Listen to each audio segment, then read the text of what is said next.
É um verdadeiro pesadelo. Um piloto está com sono e acaba derrubando um avião, matando a maioria dos passageiros. É inacreditável. Ele descia... Eu nem consigo imaginar. Em um mundo onde o tráfego aéreo está aumentando... Às vezes 8, 10, 12 voos por dia. É bastante trabalho. É quase obrigatório ficar cansado. O perigo de um piloto exausto é uma terrível realidade.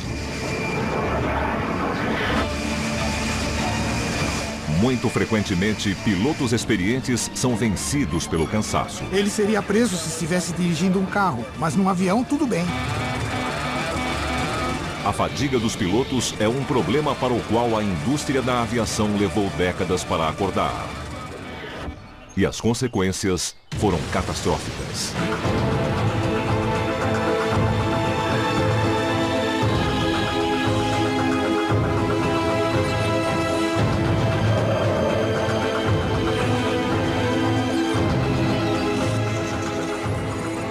Catástrofes aéreas, fadiga dos pilotos. 12 de fevereiro de 2009. Aeroporto Internacional de Liberty, em Newark.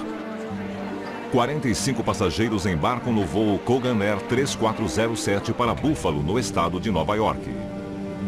Entre eles, a viúva Beverly Eckert, de 57 anos, que perdeu seu marido no atentado de 11 de setembro. A Beverly conheceu o marido Sean quando eles tinham 16 anos. Foi num baile do colégio. Eles eram muito apaixonados do dia em que se conheceram até o dia em que ele morreu. Beverly está indo para sua cidade natal, Buffalo, onde conheceu Sean. Ficávamos animados quando a Beverly vinha para cá. Ficávamos muito ansiosos.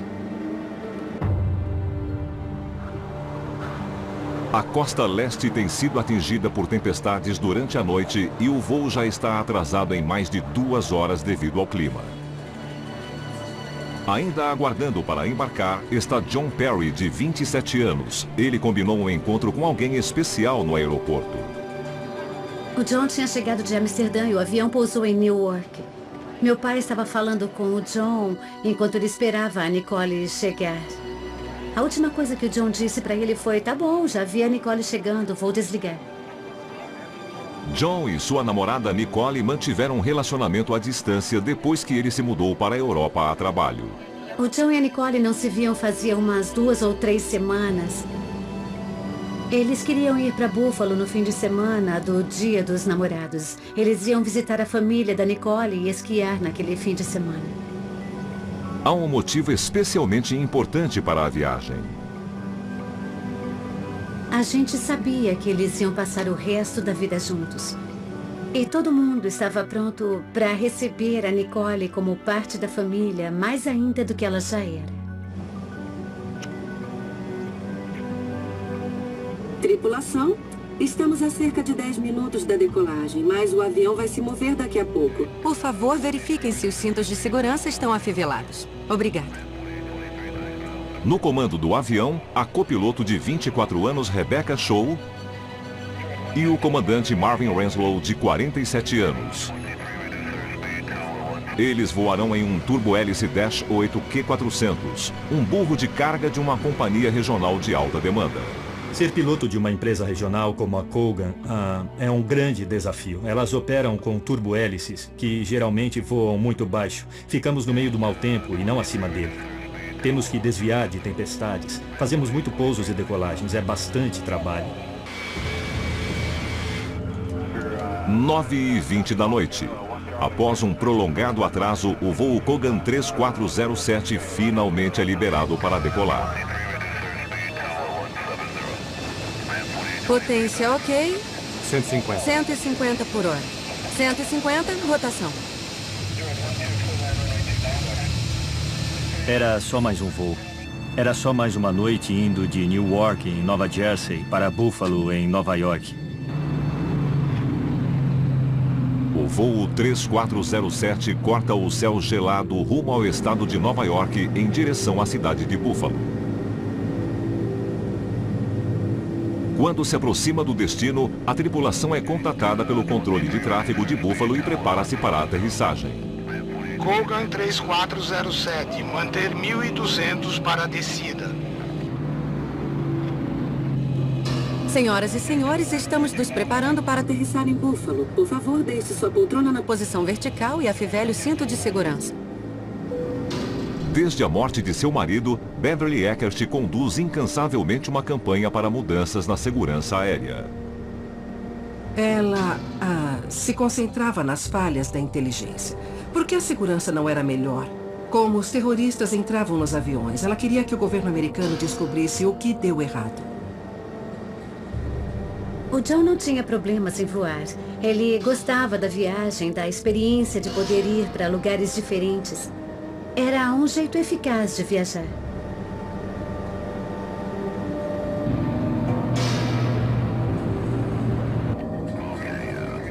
Eles começaram a descer em Buffalo numa noite normal, num voo de rotina. Tudo parecia estar normal. E tinha outra coisa que ele dizia. Espera, daqui a 6 meses você vai ser contratada pela Saab e blá, blá, blá, blá. O clima se mantém descontraído enquanto o avião se aproxima de Buffalo.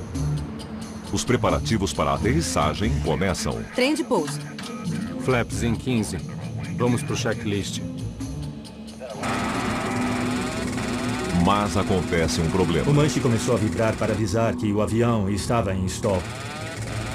Ah, meu Deus! A velocidade da aeronave tinha caído a um nível muito baixo e ela estava perigosamente instável. Quando o avião perde a sustentação aerodinâmica por completo, ele cai do céu. Ele girou, guinou, foi para a esquerda, para a direita. Deve ter sido um pesadelo para aqueles pobres passageiros.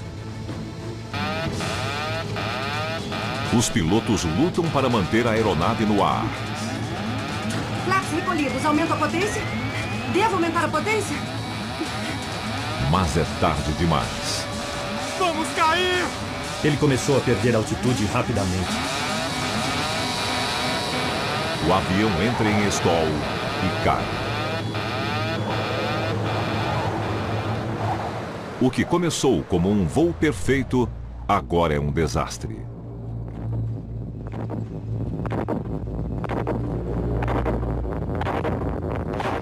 Eu sei que ela ficou preocupada com a gente esperando por ela, porque ela sabia o que ia acontecer. Eu espero que ela tenha pensado que de algum jeito aquele avião ia se recuperar. Porque ele subia e descia. Eu não consigo nem imaginar.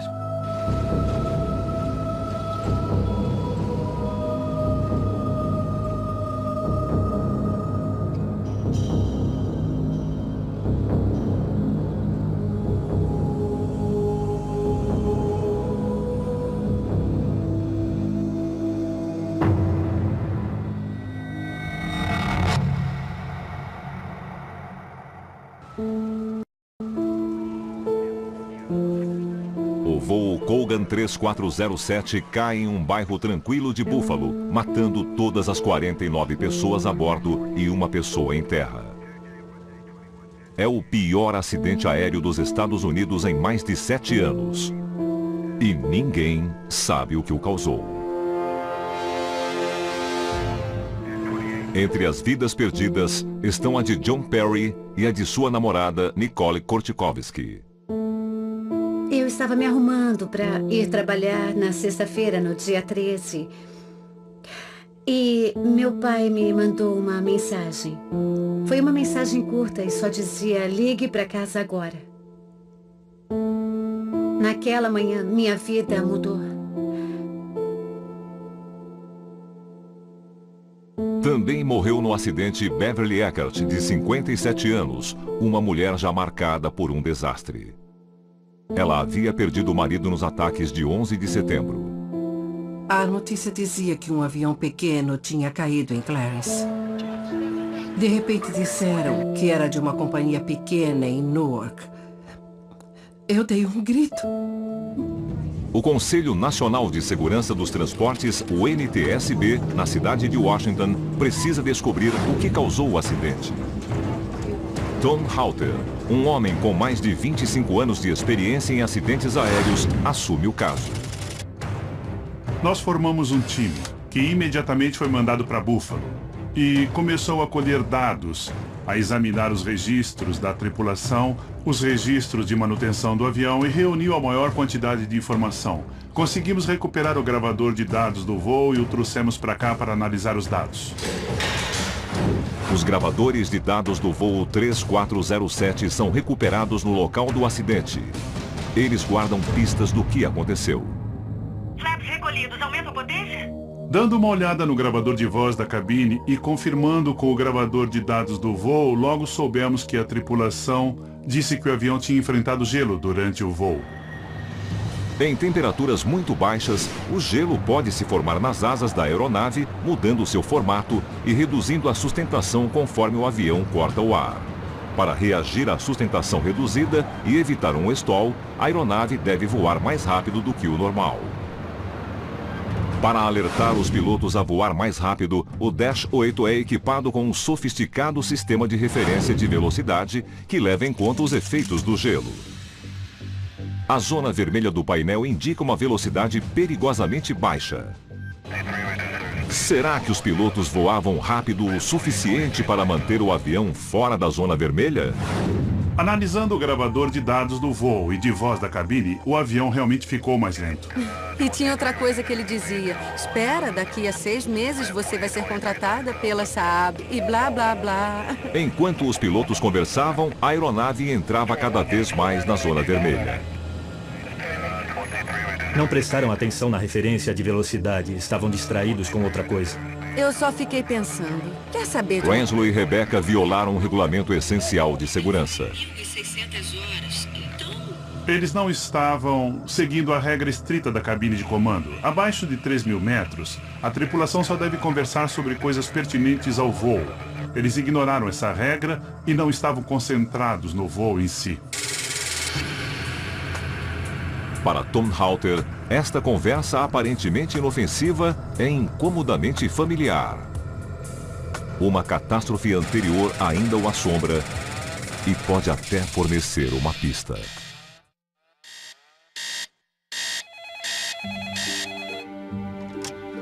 Serviço de despertador, senhor. O comandante Ken Sass, de 48 anos, está se preparando para outro dia no ar. Toda a tripulação acordou de madrugada bem cedo para começar logo o turno.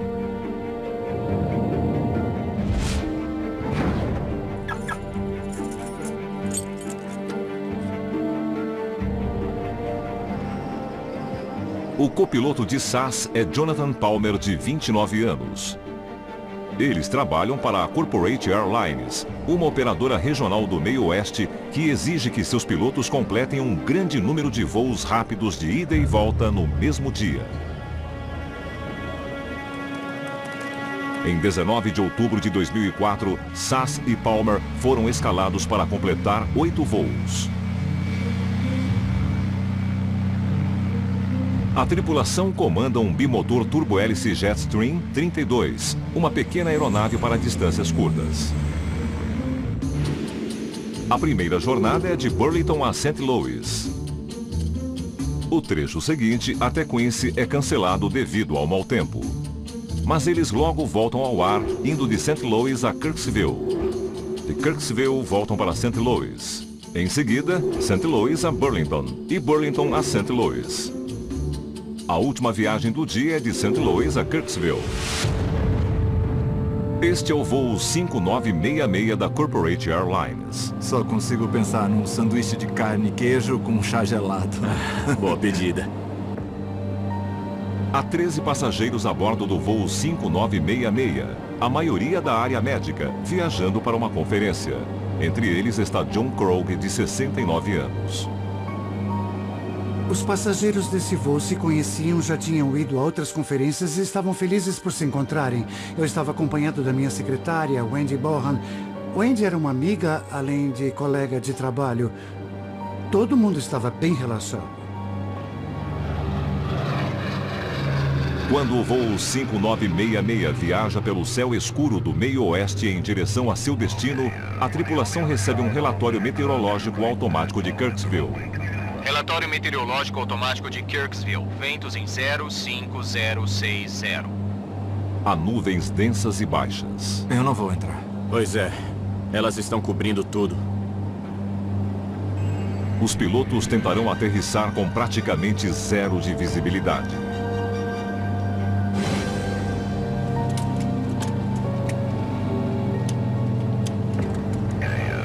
Se chegarem a um ponto e não for possível enxergar o solo, terão que arremeter.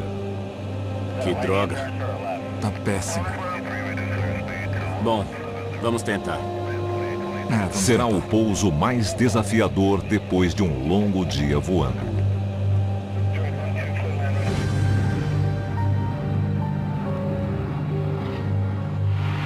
O voo 5966 começa a descer.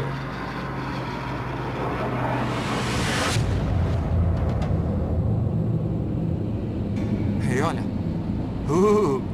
Que coisa sinistra. Tenho a sensação que estou sufocando quando vejo isso. Estou sufocando. Enquanto a aeronave continua a descer através do céu nebuloso, Sass e Palmer começam a perceber a dificuldade de sua missão. Eles se aproximam de um ponto crucial.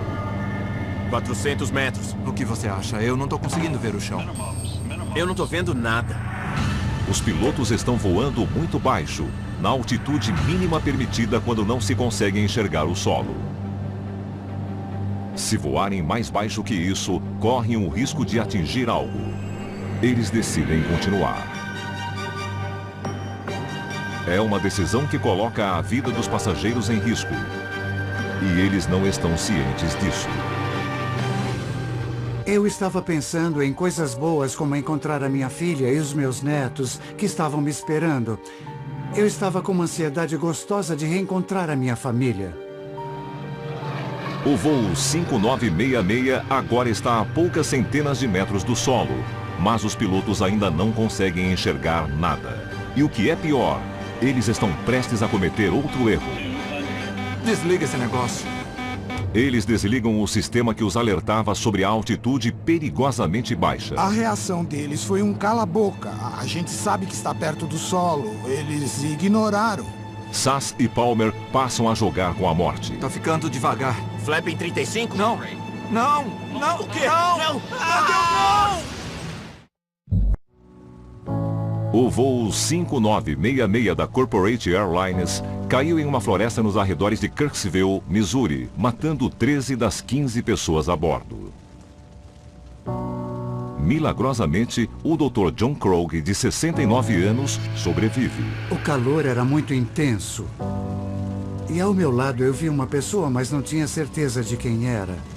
Eu me perguntei se aquela pessoa perto de mim poderia ser a Wendy.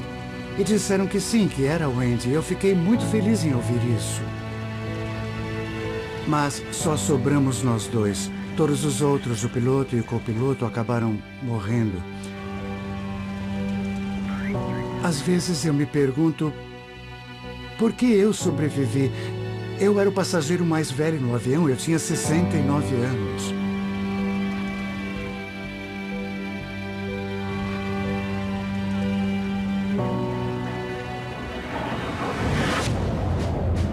Mais uma vez, o Conselho Nacional de Segurança dos Transportes, o NTSB, na cidade de Washington, deve descobrir qual foi a causa do acidente. O investigador-chefe Tom Halter é o responsável. Na época, eu comandava a segurança de aviação e os investigadores trabalhavam para mim. Eu montei uma equipe de investigação para ir até Kirksville. Os investigadores vasculham os destroços queimados em busca dos gravadores de dados do voo. Eles contêm informações vitais sobre o acidente. Só consigo pensar no sanduíche de carne e queijo com chá gelado. Boa pedida. Ao ouvir a gravação da cabine pela primeira vez, eu imaginei o que estava acontecendo com aquela tripulação, porque a conversa e o comportamento eram muito diferentes do que eu normalmente ouço numa gravação de voz da cabine de comando. Oh, que coisa sinistra. Tenho a sensação que estou sufocando quando vejo isso. Eu tô sufocando. Além de o comportamento do piloto ser incomum, ele viola um regulamento de segurança crítico, a regra estrita da cabine de comando. Abaixo de 3.000 metros, eles não mantiveram os padrões esperados. Eles deviam estar concentrados na aproximação. O comandante Sass e o copiloto Palmer cometeram o mesmo erro crucial que os pilotos do voo Kogan Air 3407 repetiriam 4 anos e meio depois. Eles perderam a concentração durante uma fase crítica do voo. E pagaram o mesmo preço. Quebrar as regras é um risco. E foi um risco que matou a todos. Eles sabiam que podiam morrer, mas fizeram isso mesmo assim. Então, por quê? Altímetro ok, 900 metros. Pronto e checado. A investigação rapidamente concentra o foco nos pilotos. Quem eram eles e por que tomaram decisões suicidas? Eu não tô vendo nada. Halter convoca um investigador de desempenho humano, Malcolm Brenner, para encontrar as respostas. O voo da Corporate Airlines que estávamos discutindo, para mim, era extremo comparado aos outros. Tentávamos entender se houve algo naquele dia específico que tenha tirado os pilotos do padrão. O trabalho de detetive de Brenner começa.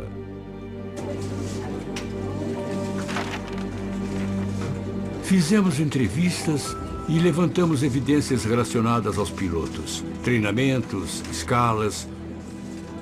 Olhando para esses pilotos, não tinha nada fora do normal sobre os antecedentes. Os dois eram qualificados para o voo. Ambos tinham registro na Agência Federal de Aviação sem violações. Só consigo pensar no sanduíche de carne e queijo. Com chá gelado. Quando ouvi a gravação da cabine, o tom e a conversa da tripulação eram informais, mas num nível que eu achei muito perturbador. Tô sufocando! Eu até imaginei por um momento, será que essa tripulação teve um problema, como falta de oxigênio ou está sob o efeito de alguma droga? Porque o comportamento deles soava muito diferente do que ouvimos num gravador de voz da cabine.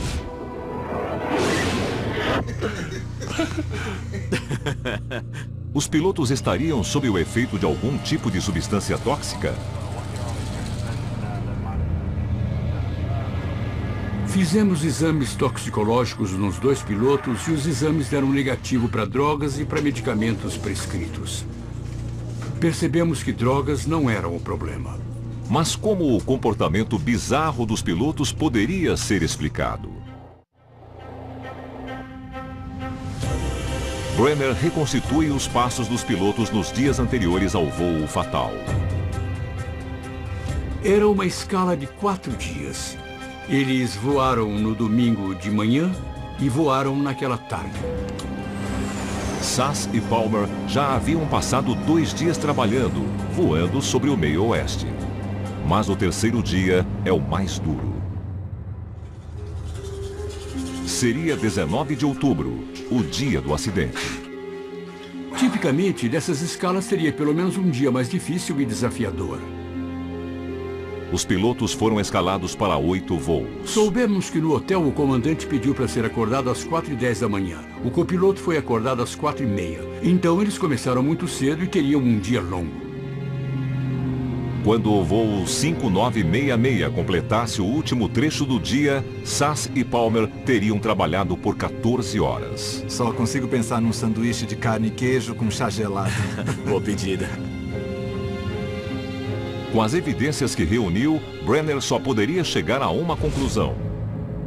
A fadiga provavelmente afetou a tomada de decisões e o desempenho desses pilotos de uma maneira que contribuiu para o acidente. Não há dúvida de que depois de ficarem acordados por mais de 16 horas até o momento do acidente, Sass e Palmer estavam drogados pelo cansaço. Eles não estavam em boas condições para trabalhar, ainda mais pilotando uma aeronave e com 13 vidas em suas mãos. O fato de eu ter perdido amigos muito queridos como resultado de esses pilotos terem trabalhado muitas horas seguidas é uma coisa muito triste para mim. Eu fiquei muito chocado que a companhia tenha permitido que eles fizessem isso. Vamos avançar 4 anos e meio no tempo e chegar à investigação do voo Kogan Air 3407. E tinha outra coisa que ele dizia. Espera, daqui a 6 meses você vai ser contratada pela Saab, blá, blá, blá. O clima da cabine de comando é sinistramente familiar para Tom Halter. Por causa da reação que vimos, era muito importante para nós lembrar dessa outra tripulação. A fadiga dos pilotos também poderia ter derrubado o voo 3407? Desta vez, o trabalho de detetive fica com o investigador Evan Byrne, do NTSB.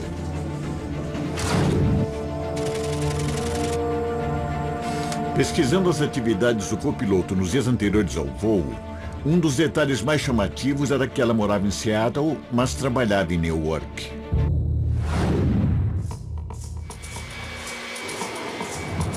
Ela viajou em um voo noturno fretado até o aeroporto de Newark, mas precisou voar de Seattle até Memphis, chegando em Memphis de madrugada e depois fazer uma conexão para ir de Memphis a Newark, chegando às 6h30 da manhã.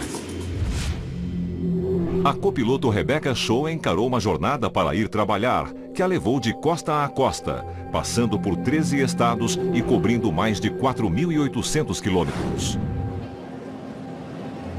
Apesar de ter conseguido dormir um pouco na sala de descanso da tripulação, não deve ter sido o suficiente. Ela não estava na própria cama, não estava em casa, estava viajando.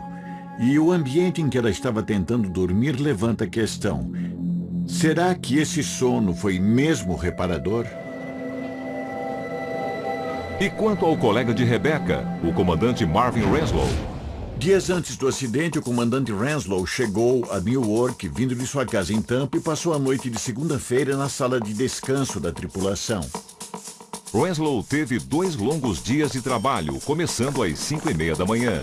Na véspera do acidente, ele passou mais uma noite na sala de descanso da tripulação e novamente não teve o repouso necessário. Mais ou menos às 13h10 da manhã, o comandante entrou no sistema de escalas da empresa e percebeu que houve uma mudança na sua viagem. Ele entra novamente no sistema às 7h26 da manhã. Com base em relatos de testemunhas, é possível afirmar que o comandante não voltou a dormir. No momento do acidente, estimamos que o comandante já estivesse acordado há cerca de 15 horas. Os pilotos da Kogan Air claramente enfrentaram uma rotina exaustiva antes do voo. Mas isso prova que eles estavam sofrendo de fadiga? Ou pode haver alguma outra explicação? Os investigadores precisam saber quais são as ações típicas de pilotos que sofrem deste mal e se elas são compatíveis com as da tripulação da Kogan Air.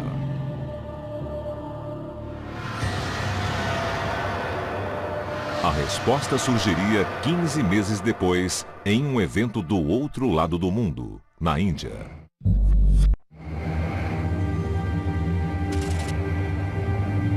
Maio de 2010. O voo Air India Express 812 de Dubai a Mangalore aproxima-se de seu destino. Há 160 passageiros a bordo. Os passageiros eram principalmente indianos que voltavam para casa e chegariam em Mangalore pela manhã. Era um voo noturno normal. O avião decolou às 2h30 da manhã e seguiu o voo. Começou a voar rumo a Mangalore. Entre os passageiros está Mohamed Farouk, de 48 anos, que tirou férias de seu trabalho em Dubai para visitar a família na Índia. O voo estava muito lotado. Mas eu estava bem confortável no avião. Ainda é cedo, e entre as pessoas que dormem está Slatko Glushitska, o comandante sérvio de 55 anos.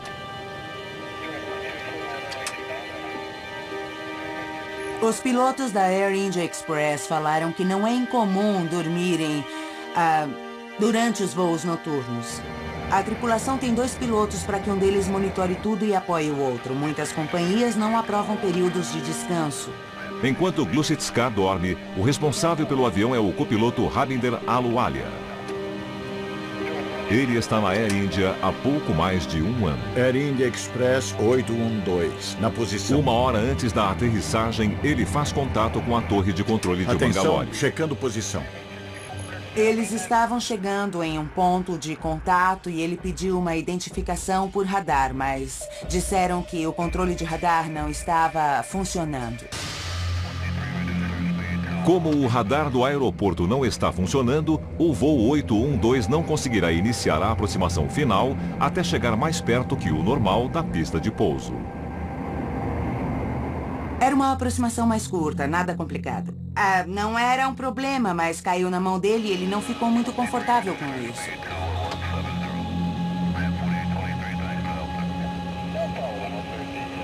Na cabine, os passageiros começam a acordar depois de uma noite no ar. Todo mundo estava relaxado. Alguns passageiros ainda dormiam. O voo estava normal, a tripulação estava normal. Tudo estava normal. O voo Air India Express 812 está a apenas 150 quilômetros de Mangalore. O comandante só acorda agora, faltando menos de uma hora para a aterrissagem. Esse é o clima, comandante. Aqui o DME é 25 e a estação está à esquerda. Não há radar disponível. Quando estavam chegando perto da descida, eles já deviam ter discutido o plano de aproximação para ter certeza que os dois estariam em sintonia e fazendo a mesma coisa. Por favor, informar o plano de aproximação para a torre. Repetimos, estamos aguardando o plano de aproximação. A aproximação curta devido à falta do radar faz com que o planejamento adequado da descida seja ainda mais importante. Mas o comandante Glushitska ainda está sonolento. Ele não está em condições, mas já precisa tomar decisões. Até esse ponto, ele não tinha entendido o que estava acontecendo. Então, essa falta de planejamento virou um problema quando chegou a hora de uma aproximação que não estavam acostumados por ser mais curta. Em vez de descer gradualmente, o comandante Glushitska mantém a aeronave alta. Enquanto isso, o tempo para pousar o avião vai passando. Ele estava muito alto, muito rápido, não tinha razão de descida, praticamente tudo estava errado àquela hora.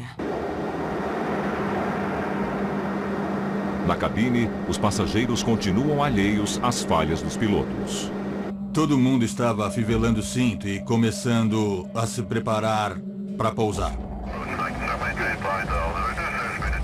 Finalmente, mais de 10 minutos depois de o comandante Glushitska ter acordado, o voo 812 inicia sua descida.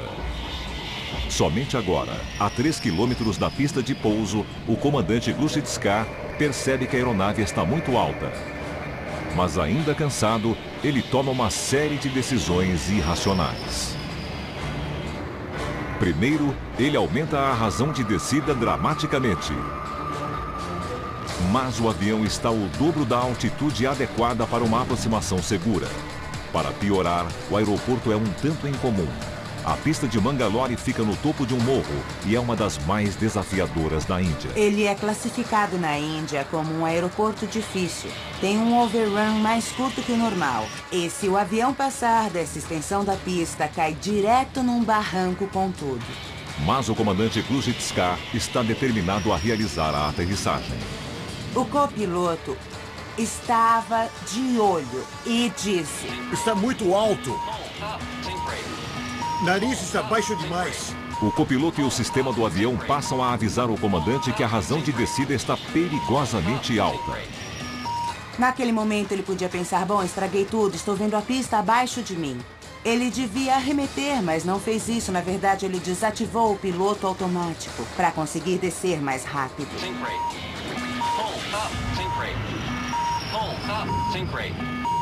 Com o cansaço nublando seu raciocínio, o comandante Glushitska prossegue com sua descida íngreme e suicida.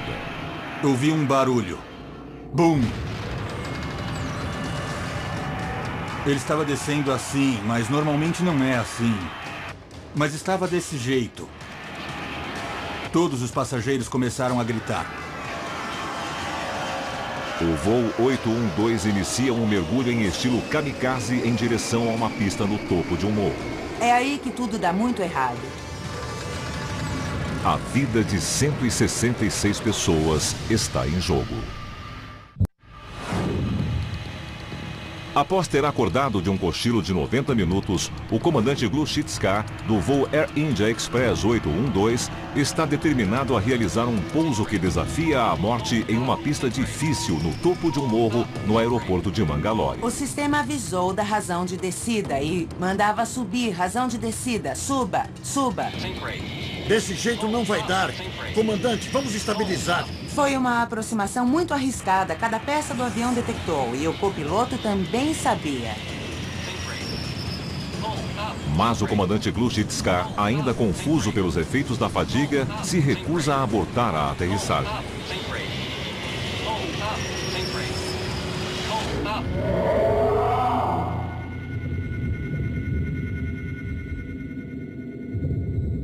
O voo 812 agora está a menos de 30 metros acima da pista de pouso.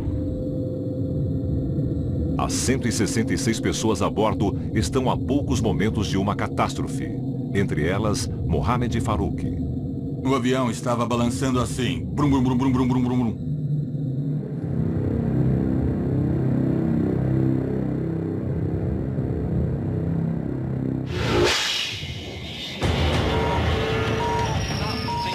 Arrebenta, comandante! Comandante, arrebenta!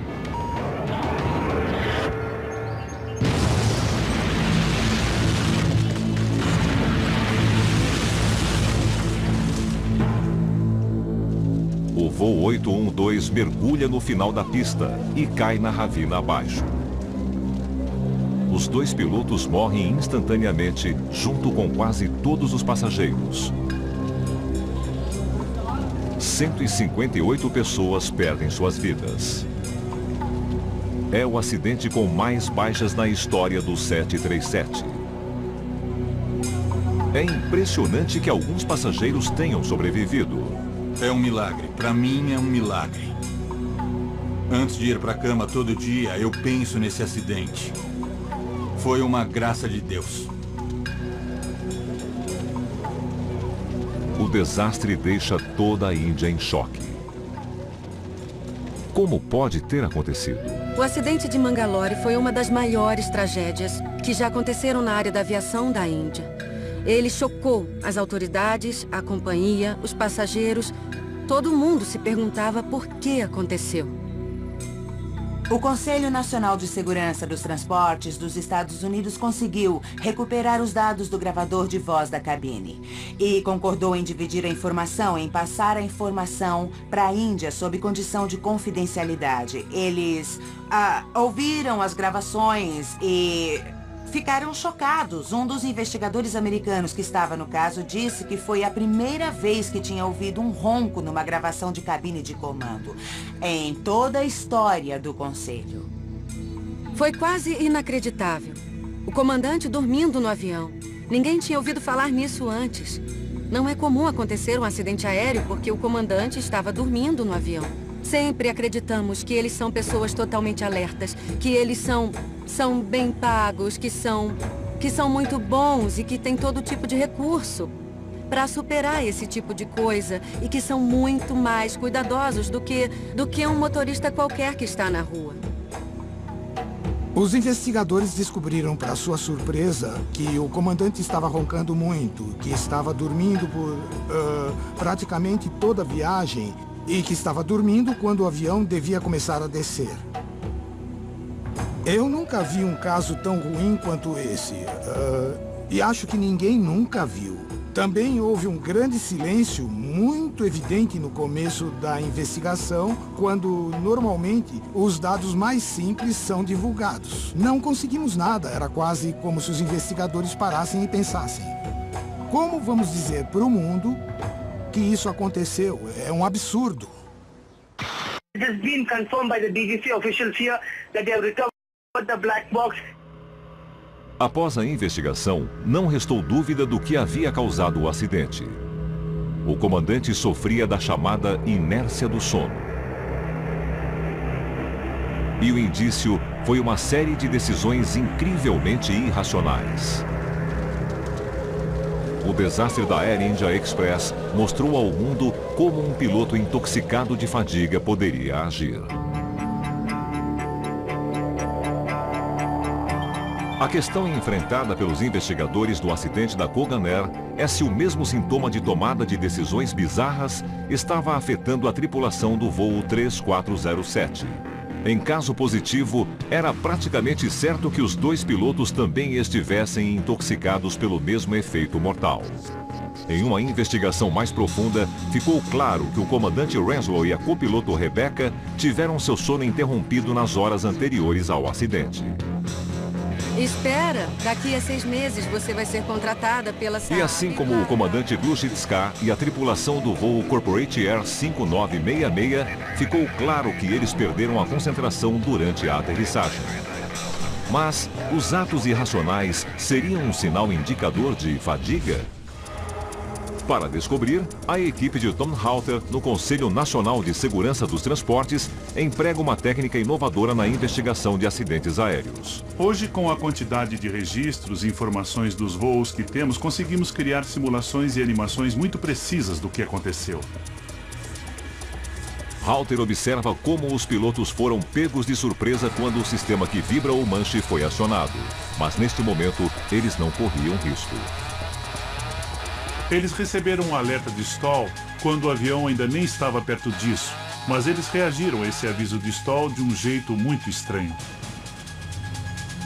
Para evitar um stall, o piloto deve seguir um procedimento padrão e simplesmente empurrar a alavanca de comando ou manche. Isso tem o efeito de baixar o nariz da aeronave. Com a gravidade ao seu lado, o avião ganha velocidade e sustentação, conseguindo escapar do stall. Mas o que o comandante Renslow fez foi quase inacreditável. O comandante puxou o manche para trás. No momento em que ele precisava de mais velocidade, ele reduziu a velocidade. A reação de Renslow é contrária a todo o seu treinamento. E a copiloto Rebecca comete um erro igualmente irracional. A copiloto recolheu os flaps, o que piorou as coisas e reduziu a sustentação. Recolher os flaps é precisamente a pior coisa a ser feita. Foi um erro muito determinante. Não esperamos isso nem de um estudante de pilotagem. Essa reação foi alarmante, para dizer o mínimo. Falta de concentração, julgamento prejudicado, reações ilógicas. Todos os indícios estão presentes. Nossa conclusão foi que é provável que os dois membros da tripulação estivessem sofrendo os efeitos da fadiga no momento do acidente, o que afetou o seu desempenho. A verdade é que a fadiga dos pilotos causa acidentes aéreos há mais de 20 anos. Durante este tempo, os regulamentos para lidar com este tipo de problema não foram alterados. Em dezembro de 2011, os Estados Unidos adotaram novas leis para controlar os voos e a carga horária dos pilotos. A indústria da aviação finalmente acordou para a fadiga dos comandantes.